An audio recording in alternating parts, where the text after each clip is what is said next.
Let's talk about thirds. Thirds are,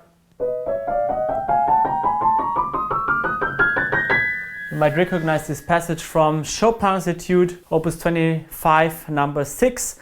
And thirds are among the most complicated things on the piano. It's a very advanced technique, but not only on a professional level, also on a non-professional level, for beginners, for intermediate players and amateurs, you have many thirds. That might happen very often, and you need to know how to practice them properly so you don't waste a lot of time and you don't get tensed so much.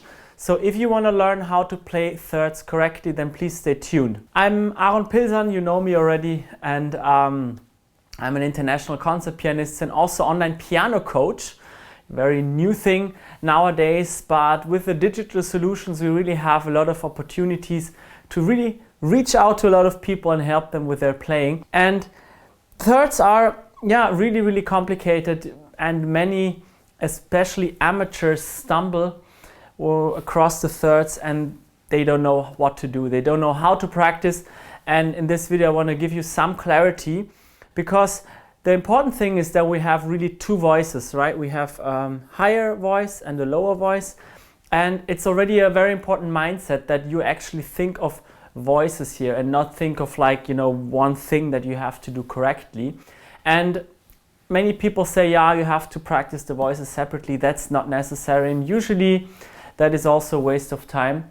But what you can do is a few exercises, for example from Cortot, also in the Chopin Etudes, which I will teach some of them in my masterclass, but I just want to give you one little insight here. For example, when you have thirds, you can then practice the higher note twice while the lower note is legato and stays on the note. So it will be like this.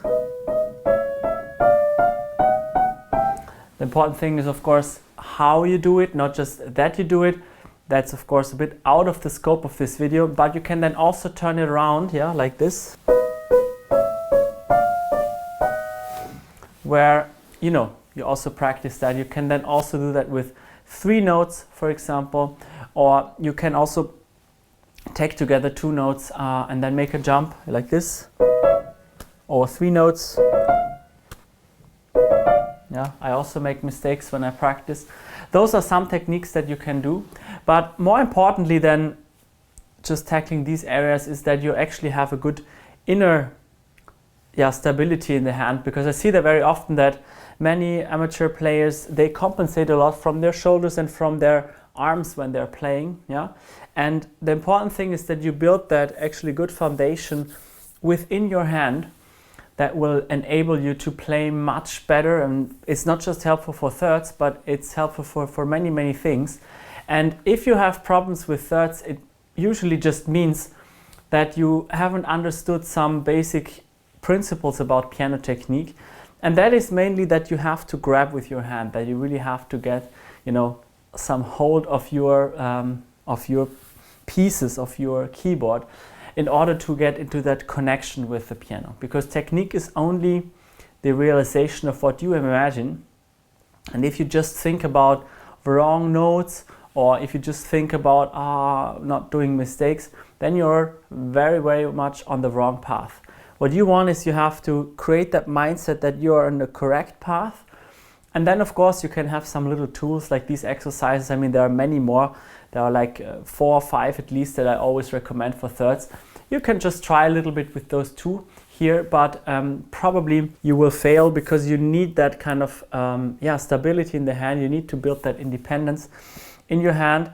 And the important thing is that you are doing the tension and relaxation at the right time. As I always say, technique is not being relaxed all the time. Technique is knowing when you have to tense and when you have to relax.